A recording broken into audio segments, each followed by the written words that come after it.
You described your perfect Father's Day. It was pretty close to the perfect day I wished for I got yesterday. I thought it would carry me through to today, but unfortunately not. Less than 24 hours. I can't wait till next Father's Day. It was such a great day. What was it? It was you got up late. No, I didn't get up late. Well, that's what you said, though. You said you could get up late, like 12, and then you could go do whatever it is you wanted to do. Go wherever you wanted to go to eat, I think. And then fucking when the kids went to bed and the lights went down.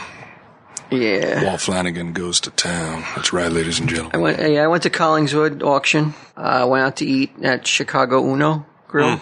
Pizza. And saw a movie.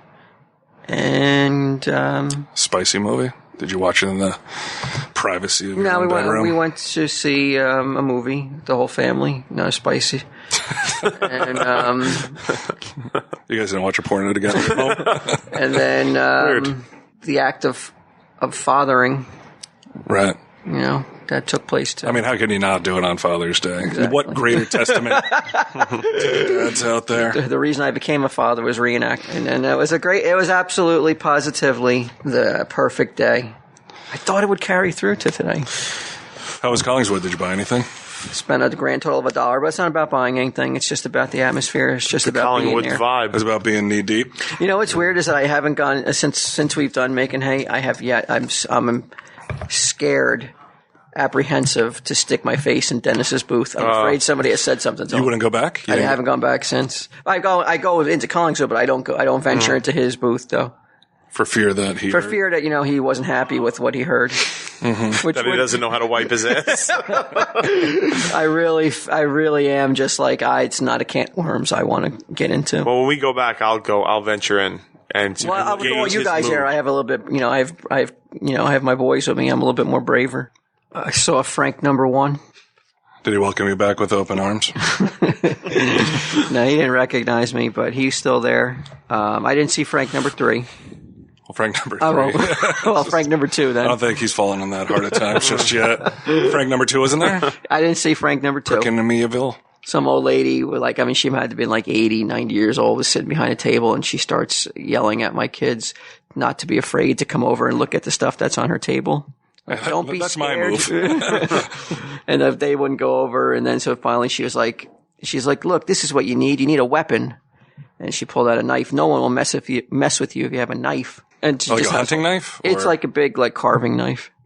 So not like a roast knife or whatever. They should carry around in today's climate at schools. They should be carrying around carving knives with them. So I'm assuming you didn't buy the knife for them then. No, my kids weren't interested in knives. They just wanted to get out of there as quick as possible. But they were, like I said, they were troopers though. They put up with anything I wanted to do. They were down for, and it was can't ask for much more than that. Once a year. What'd you do for Edgar? I got a couple bottles of wine. That's it. Barbecue. That he barbecued, not me. You had a barbecue yesterday? Yes, and I used Oz's Big Boss sauce. No, we actually did use a little bit of the Big Boss sauce. I gave him Gretzky wine. Gretzky has a wine? Yeah. Wow. You want to tell everybody why?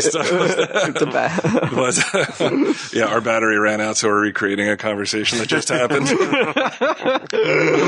You don't say. That's what I gave Edgar. Some wine, because he really liked it when I brought it back from Brantford when we played hockey that year. And personally, I didn't do anything as a dad. Well, I mean, I would imagine that everybody must have got you something because you're kind of like you're a father figure. You would imagine that, right? Didn't happen? Not even an acknowledgement? Nope, nothing. Is there an Uncle Day? I don't think so. What'd you do, Q? Nothing. My father was down. My brother moved to Virginia this year with his grandkids, so my parents were down there. This is actually the first weekend I've had this year where I had no plans, so I did nothing.